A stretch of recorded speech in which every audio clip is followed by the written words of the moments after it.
Hello everybody. आज हम लोग इंडियन इकोनॉमिक सर्वे के कुछ क्वेश्चंस करेंगे जो आने वाले बीपीएससी एग्जामिनेशन के लिए बहुत बहुत क्वेश्चन इंपॉर्टेंट है। हमने देखा है कि लास्ट ट्रेंड में पिछले ईयर्स भी हर एक साल इकोनॉमिक सर्वे से क्वेश्चन आते ही आते हैं, चाहे वो बिहार इकोनॉमिक सर्वे हो चाहे इंडियन इकोनॉमिक सर्वे हो।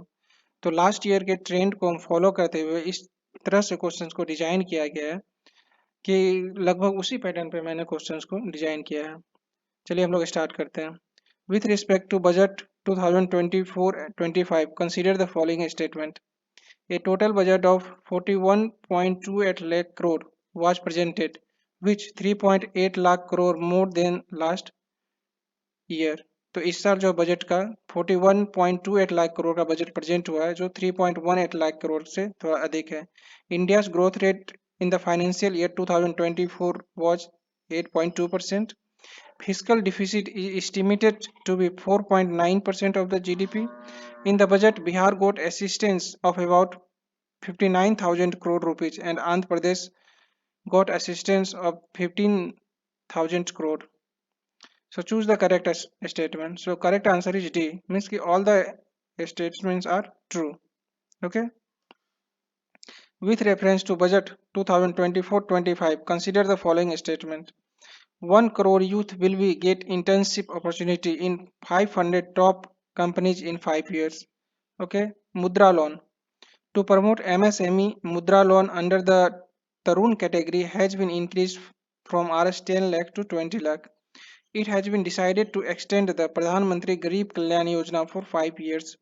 Under the PM Surya Ghar Muft Bijli Yojana, 1 crore family will get free electricity up to 300 units per month. Choose the correct statement. So correct statement is क्या है? D. All of the above. So all the statements are true. Okay. Consider the following statements regarding Indian economic performance in 2000 financial year 2024. India's real GDP grew 8.2% in financial year 24. The fiscal deficit of the union government was reduced to 5.6% of GDP in financial year 24. Retail inflation declined to 5.5% in financial year 24 from 6.7% in financial year 23. Which of the statements given above is correct? So correct answer is D. Means 1 to 3. Both all the statements are true. Consider the following statements about Indian economy. Okay. The share of agriculture in overall GVS gross value added at current price was 17.7% in financial year 24. The female labor force participation rate increased from 23.3% in 2017 to 2018 to 37% in 22-23. For the first time in 13 years, S&P Global Ratings upgraded India's sovereign credit rating from stable to positive in May 2024. So the correct answer is D. 1, 2, 3. All the statements are true.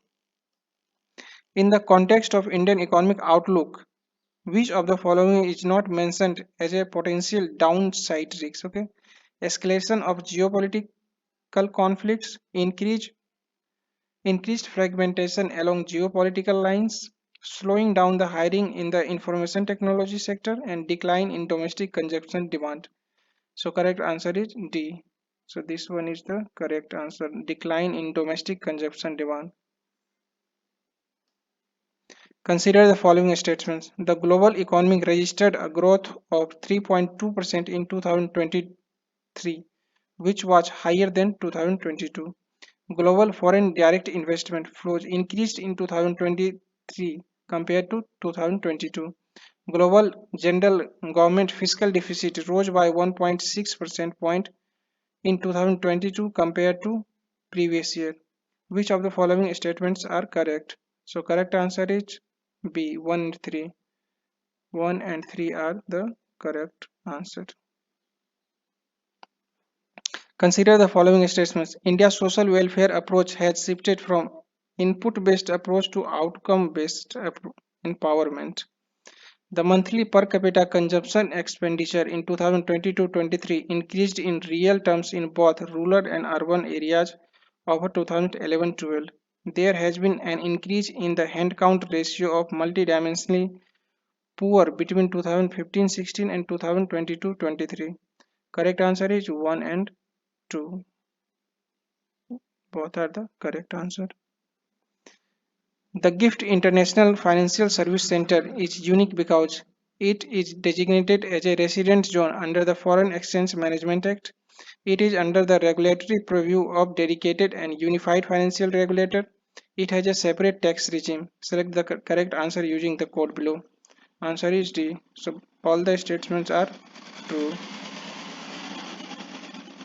The Social Stock Exchange in India, it is under regulatory ambit of RBI, aims to bridge the financial gap for social enterprises, allow listing of only for-profit social enterprises. Select correct answer using the code given below. So correct answer is B, only two. So only two, aims to bridge the financial gap for social enterprises. According to economic survey, which of the following is a correct trend in India financial sector? Okay, the role of capital market is decline in credit support. The share of insurance asset in GDP is higher than USA. Domestic credit to private sector as percentage of GDP has increased since 2010. The pension fund asset share in GDP is higher than UK. So correct answer is C. Domestic credit to the private sector as a percentage of GDP has increased since 2010. With reference to insurance sector in India, consider the following statements. Overall insurance penetration in India increased in financial year 23 compared to financial year 22. India is projected to have the fastest growing insurance sector among G20 countries over the next 5 years. Which of the statements given above is are correct? See both. So both the statements are correct. India is projected to have fastest growing insurance sector among G20 countries over the next, and overall insurance penetration in India increased financial year 23 compared to 22. With reference to microfinance in India, which of the following statements is correct? The Indian microfinance sector is the largest globally in terms of borrowing customers. Microfinance coverage in India is less than 25% of households. Men constitute the majority of microfinance clients in India. Microfinance operate is operate in more than 600 districts across the India. So correct answer is A. The Indian microfinance sector is largest globally in terms of borrowing customers. Customer the Consider the following statements about India's inflation management. India's inflation rate was higher than global average in 2023. There is a positive relationship between cross-country inflation and per capita GDP. So both the statements are incorrect. Okay. With reference to core inflation in India, which of the following statements is correct? Core service inflation reached a 9-year high in financial year 24. Core goods inflation declined to 4 years low in financial year 24. Core inflation is measured by including food and energy items in Consumer Price Index headline inflation. Consumer durable inflation decreased progressively between financial year 20 and 23. So correct answer is B. Core goods inflation declined to 4 years low in financial year 24. In the context of food inflation in India, consider the following statements. Food inflation based on the Consumer Food Price Index decreased from financial year 22 to 24. The government introduced Bharat Atta, Bharat Rice and Bharat Dal at subsidized price to contain food inflation. Which of the above statement is or are correct? So correct answer is 2. The government introduced Bharat Atta, Bharat Rice, Bharat Dal at subsidized price to contain food inflation. Regarding interstate variation in retail inflation, which of the following statements is correct? The inflation rate was less than 6% in all the states of Union territories. Urban consumption based as urban consumption basket has a higher weightage of food items compared to rural. States with higher overall inflation tend to exhibit a wider rural to urban inflation gap. Interstate variation is higher in urban inflation than rural inflation. So correct answer is C. States with higher overall inflation tend to exhibit a wider rural to urban inflation gap. Consider the following statements about monetary policy in India. The primary objective of monetary policy is to maintain price stability while keeping in mind objective of growth. Since May 2022, the price repo rate has decreased by 250 basis points. Which of the statement is correct? So correct answer is 1. The primary objective of monetary policy is to maintain price stability while keeping in the mind. Thank you.